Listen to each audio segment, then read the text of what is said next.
Jean-Jacques Rousseau, o también conocido como Juan Jacobo Rousseau, fue un filósofo suizo que nació en Ginebra, Suiza, en el año de 1712.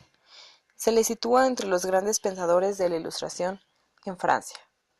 Su sensibilidad literaria se anticipó al romanticismo, y por los nuevos y fecundos conceptos que introdujo en el campo de la educación, se le considera el padre de la pedagogía moderna.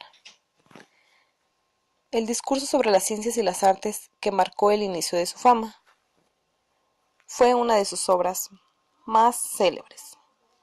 Finalmente, Emilio O.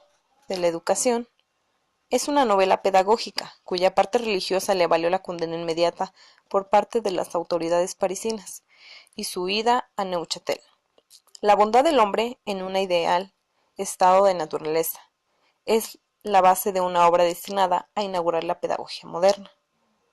Por ello, la labor educativa ha de llevarse a cabo del margen de la sociedad y de sus instituciones, y no consiste en imponer normas o dirigir aprendizajes, sino en impulsar el desarrollo de las inclinaciones espontáneas del niño, facilitando así su contacto con la naturaleza, que es sabia y educativa.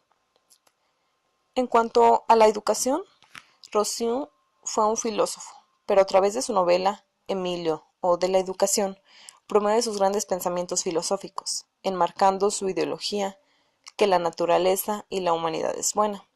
Rousseau concibe su paradigma del hombre encadenado en su obra Emilio o de la Educación.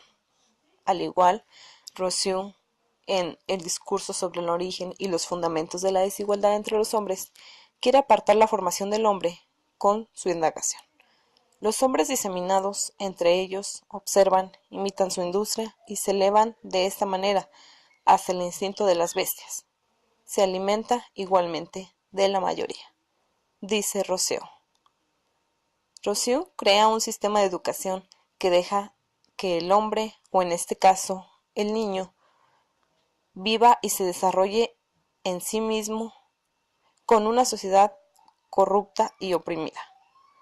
Como el estudio preliminar de Emilio O. de la Educación dice: asignar a los niños más libertad y menos imperio, dejarles hacer más por sí mismos y exigir menos de los demás.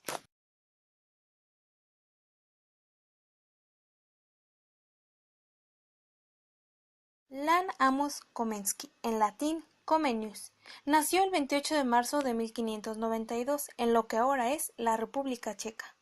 Su método pedagógico tenía como base los procesos naturales del aprendizaje, como lo es la inducción, la observación, los sentidos y la razón.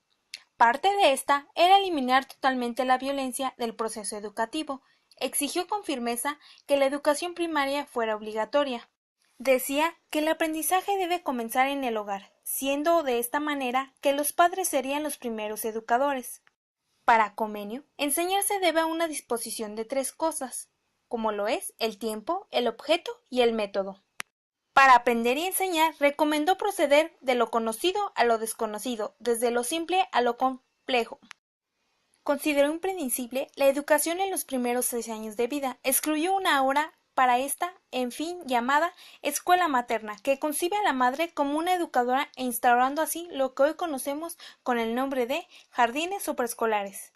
Concibe la educación como un sistema donde el niño y el sujeto del acto educativo, en general, es el centro de la atención. Su concepción paidocéntrica de la educación pone todos los componentes educativos al servicio del aprendiz, estableciendo un nuevo modelo, pues anteriormente al alumno no se le daba la importancia.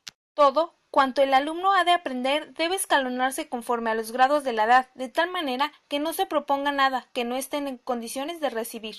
Una de sus obras más importantes es Orbis Pictus, es la inclusión de ilustraciones para enseñar la utilización del teatro y la interpretación teatral como un instrumento importante de motivación y estimulación del aprendizaje. Para él, un principio clave para aprender es representar directamente la realidad. Plantea algunos principios claves para el futuro pedagógico de las presentaciones y representaciones de la realidad, como lo es el orden psicológico. No hay nada en el entendimiento que no haya estado previamente en el sentido. El segundo, epistemológico. La verdad y la certeza provienen del testimonio de los sentidos. Y el tercero, metodológico. Percepción primero, explicación, análisis y síntesis. Algunas de sus principales obras fueron Las reglas gramaticales más fáciles, La escuela materna, La didáctica magna y El juego en la clase.